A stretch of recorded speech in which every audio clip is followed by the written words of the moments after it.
네, 안녕하십니까. 저는 노크교회를 섬기고 있는 박찬열 목사입니다. 만나서 반갑습니다.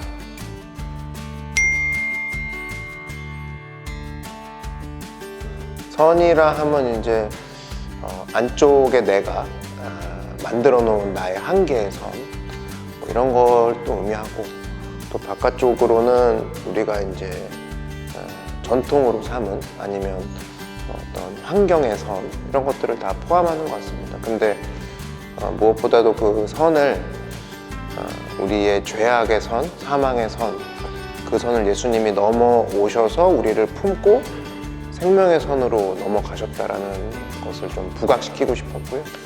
그래서 우리 삶 속에 나도 모르게 내가 정해놓은 불가능의 선, 제한의 한계의 그런 선들을 함께 믿음으로 넘어가자, 그런 의미에서 선이라는 단어가 제격인 것 같았습니다.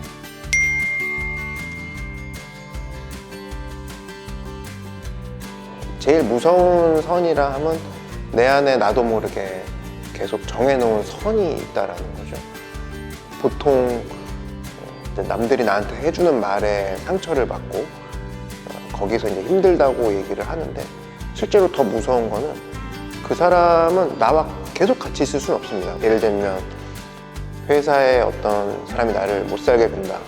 그럼 퇴근하면, 아니면 회사를 나오면 물리적으로는 떼어지죠. 근데 문제는 뭐냐면 나와 늘 같이 붙어있는 사람이 누구냐? 바로 나라는 거죠. 내가 나한테 무슨 얘기를 하고 있는지를 살펴봐야 된다는 거죠. 그랬을 때 내가 선이 정해져 있고 내가 한계가 있는 사람이야, 이것을 규정짓고 가다 보면 사실은 거기서 많은 하나님이 주신 좋은 선물들을 놓치게 되는, 사실 가장 아쉬운 부분이죠.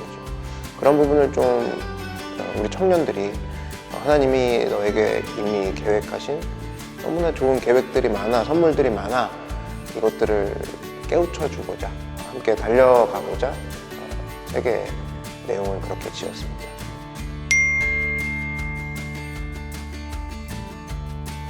보통 힘들어하는 게 두 가지 정도로 정의할 수 있을 것 같아요. 요즘 친구들이 이제 감정, 자기가 느끼는 두려움, 불안함, 어떤 비교하면서 오는 초라함, 이런 감정들이 사실은 그걸 어떻게 다룰지를 몰라서 힘들어하는 경우가 많이 있거든요. 근데 기억해야 될 것은, 예를 들면 두려움, 우리의 두려움이 하나님이 누구신지를, 하나님이 어떤 분이신지를 바꿀 수는 없다는 겁니다. 우리의 두려움이 하나님에 대한 정의를 바꿀 수는 없다라는 점을 기억했을 때, 내가 지금 낙심했다 하여, 내가 지금 좌절의 느낌을 가졌다 하여 하나님의 정의가 바뀌진 않는다. 이 부분을 출발한다 보면 나의 지금 감정을 느낄 수는 있지만 그 감정대로 행동하지는 말자. 여러분이 좀 마지노선을 그렇게 갖고 가야 여러분 스스로를 보호할 수도 있고, 여러분이 서 있는 자리에서 사명을 감당할 수 있는 어떤 자세가 되는 거라고 격려를 해드리고 싶고요. 또 하나는 양입니다. 양. 나는 하나인데 저 사람들은 많아요, 이런 거죠. 근데 여러분, 예수님께서 우리에게 빛과 소금이라고 비유를 해주셨는데, 참 재밌는 것이 소금이든 빛이든 시끄럽게 싸우는 존재들이 아닙니다. 소금이 막 소리를 내지는 않잖아요. 묵묵히 들어가서 자기는 없어지지만 음식의 맛을 결정해버립니다. 빛이 소리 내지 않습니다. 빛은 요란하지 않게, 특별히 빛은 큰 빛 작은 빛이 아니라 있고 없음의 문제죠. 비상구도 작죠. 작지만 그 빛을 향해 나아갈 때 살 수 있고, 든대도 작습니다. 그러나 그 빛을 보고 많은 배들이 찾아가는 것처럼, 나에게 감정의 어떤 느낌이 왔을 때 거기서 보통 무너지거든요. 내 믿음이 잘못됐구나. 아닙니다. 감정을 느끼되 감정대로 행동하지 말고, 다만 나의 감정이 하나님이 누구신지를 바꿀 순 없어 라는 그 믿음으로 우리가 다시 한번 리마인드하고, 동시에 양을 보면서 겁을 먹거나 낙심할 때마다 성경 어디에도 하나님은 양으로 싸운 적이 없다라는 거예요. 그분이 약속하시고 그분과 함께하는 자들을 일으키셨지, 양 가지고 싸운 분은 절대 아니다. 이런 말씀을 말씀에서 계속 확인하며 전진해 나아가는 여러분들이 되었으면 좋겠습니다. 요한복음 4장을 보면 이제 우물가의 여인 이야기가 나옵니다.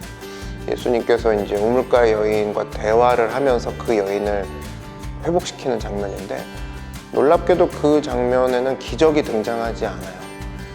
예수님이 그 여인과 대화를 했을 뿐이라는 거죠. 대화에는 그 여인의 가치를 상기시켜주고, 그 여인을 칭찬해주고, 그 여인의 삶의 의미를 다시 비춰주므로 잠시 후에 그 여인이 마을 주민을 데리고 오는 리더가 되죠. 이런 걸 보여주신 이유는 우리도 할 수 있다는 겁니다. 그랬을 때 여러분이 가 있는 곳곳이 우물가가 되었으면 좋겠습니다. 그래서 그게 뭐 스타벅스 앞일 수도 있고, 헬스하면서 들 수 있고, 또 친구와 버스를 기다리면서도 있고, 이런 것들을 통해서 대화를 통해 먼저는 전도가 되기 위해서는 그 사람의 삶의 의미를 밝히 보여주고, 너가 참 가치 있는 사람이야 칭찬해주고, 근데 이런 부분들을 위해서 많은 사실 아이디어가 필요하겠죠. 어떤 친구는 커피를 좋아해요. 그럼 커피에 대해서 잘 알고 그 친구가 관심 갖는 부분에서 교두보를 놓고, 이런 시도들을 통해 내가 살아가고 있는 것이 헛되진 않고 있구나. 그러나 사람은 누구나 마찬가지로 더 가치 있는 것을 향해 나아가는 습성이 있거든요. 이런 시작을 마련해 주는 것이 칭찬입니다. 그래서 예수님이 우물가의 여인 앞에서 하셨던 것처럼 칭찬해주고 격려해주는 그런 문화가 교회 안에서도 좀 자리 잡게 하려고 하는 부분이 있고, 결국 문화라는 것은 우리가 생각하는 예체능이 아니라는 거죠.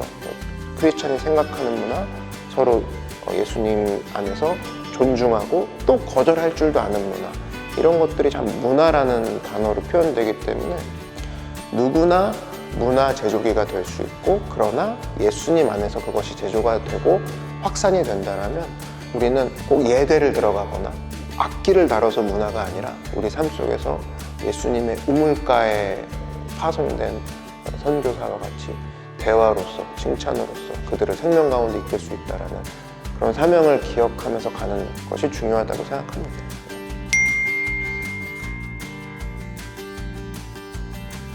네, 저희 교회는 슬로건이 딱 하나입니다. 하나님에게서 멀리 떨어진 자들을 그분께 데려오게 하는 교회. 그래서 그 사명 아래서 사실 많은 것들이 나옵니다. 그래서 방법은 바뀔 수 있으나 메시지인 예수님은 결코 변하지 않는다. 그러다 보니까 사실은 기존 성도님들이 좀 불편할 수도 있거든요. 근데 이것도 말씀을 드립니다. 기존 성도들이 불편하다 할지라도 우리는 하나님에게서 멀리 떨어진 자들을 계속 데리고 온다. 그러면 이제 오신 분들에 대해서 어떻게 우리가 지향점을 갖고 있냐면, 왔다라면 이제는 예수님은 담자라고 이제 두 번째로 스텝을 나가게 합니다. 그래서 하나님에서 멀리 떨어진 자들이 오게 하고, 또 그 자들이 예수님을 닮아갈 수 있도록 이 두 가지를 놓고 교회는 나아가고 있습니다.